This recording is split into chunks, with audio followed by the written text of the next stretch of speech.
Hi everyone, this is Deacon Scott from Holy Spirit Catholic Community. Next weekend, May 9th and 10th, public masses will resume on a limited basis, approximately 60 households per mass. A household is defined as anyone living under the same roof, an individual, a couple, or a family. Mass times will be Saturday, May 9th, 5 p.m. in English, Sunday, 8 a.m. in English, 11 a.m. in English, and 2 p.m. in Spanish. All masses will be held in the St. Anthony Chapel. That's because it's a bigger space and we can do more social distancing. Who should attend? No one is obligated to return to Mass at this time. Bishop Peter has dispensed with the obligation to attend Mass until June 26th for all those 60 or older, those whose health may put them at risk, or anyone who has judged it more prudent to remain at home. Please stay at home if you or someone in your house is ill in any way. Stay at home if your age or health puts you at risk. Stay at home if you have a fever or have had one in the last 72 hours, or if you have lesions on your feet or hands, which resemble chickenpox. That's a new symptom of COVID-19. Each of these masses will also be live streamed on Facebook at the normal location. If you just go onto Facebook and search for Holy Spirit Catholic Community in Pocatello, that's the way to do it. And you can watch each of the celebrations there. As mentioned above, to comply with current social distancing guidelines, we can only accommodate a limited amount of households for a particular liturgy, for a particular Mass. Entrance to the Mass will be on a first-come, first-served basis. Once the capacity in the St. Anthony Chapel has been reached, volunteers will direct you to the parish hall for overflow seating where the Mass can be viewed on a screen. Once the parish hall overflow is filled, parishioners may watch from the main parking lot in their vehicles on a smart device. Communion will be distributed to the parish hall and parked cars after the Mass. Before you arrive, ensure everyone in your household has washed their hands thoroughly at home. Bring your own face masks. They will be required for every member of your household except for those 2 years of age and younger. If you do not have the means to purchase or make a face mask, they will be made available to you at the church. For your protection, please visit your bathroom at home if possible, to avoid using the bathrooms at the church, although the bathrooms will be available to you should you need them. Please arrive at least 30 minutes before the scheduled liturgy. When you arrive, park in the main parking lot of St. Anthony Chapel on 7th Avenue. Volunteers will direct you to a parking space. Wait in your vehicle until a volunteer guides you to one of our check-in tents.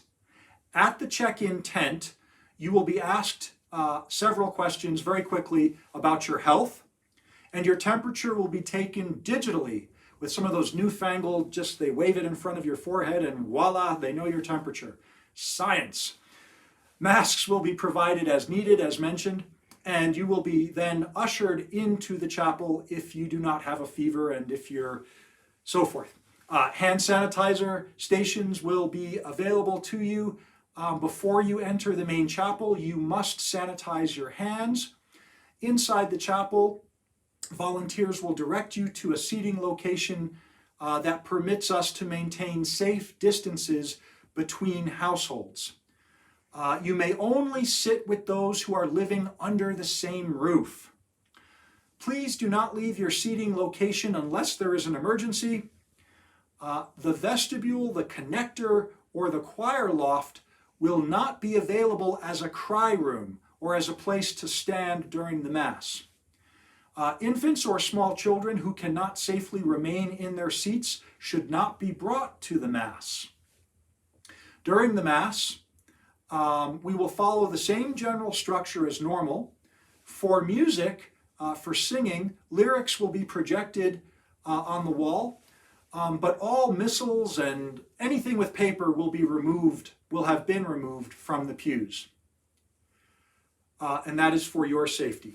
There will be no offertory during the Mass, But when you leave, you can make an offering as you exit. We also encourage donating online, dropping your offering in the mail, or at the Parish Life Center mailbox on the porch.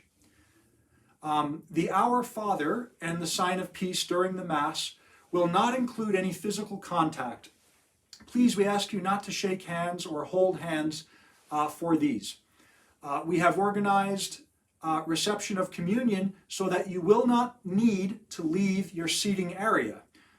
Please follow clergy and volunteer instructions during distribution of communion. We'll make that clear when we do it. But you should know that communion will only be offered in the hand. If you have personal hand sanitizer, it's strongly recommended that you clean your hands before receiving communion, just before receiving communion. And clergy distributing communion, we will do the same. Please do not remove your mask until after you have communion in your hand and the clergy person has moved on to the next person, and then gently remove your mask with one hand and consume the Eucharist. And when the Eucharist is consumed, please put your mask back on again so that it's covering your nose and mouth. After the Mass, during the final blessing, parishioners will remain in the pews and be ushered out by volunteers row by row in a fashion similar to the way in which you would exit an airplane. Private prayer after the Mass is not available, and this is so that we can, as quickly as possible, get to sanitizing the chapel for the next Mass that is following. As you exit, as I said, offertory baskets will be available to you for your donation. Please keep your mask on until you return to your vehicle. We ask that you don't have conversations or gatherings in the chapel or even outside on the plaza or even in the parking lot. And this is so that people can depart and so that the next group can get ready to come in. Okay? All of these guidelines, we know that some of them are inconvenient, but all of these guidelines have your health and safety in mind. We thank you in advance for your cooperation, your patience and prayers as we work to serve you and help you return to the sacraments. In the coming days, we will be sharing our plans for other events like First Communion, Confirmation, and the joyous entrance of our catechumens and candidates who are now the elect into full communion with the Roman Catholic Church. Thank you so much, and we look forward to seeing you.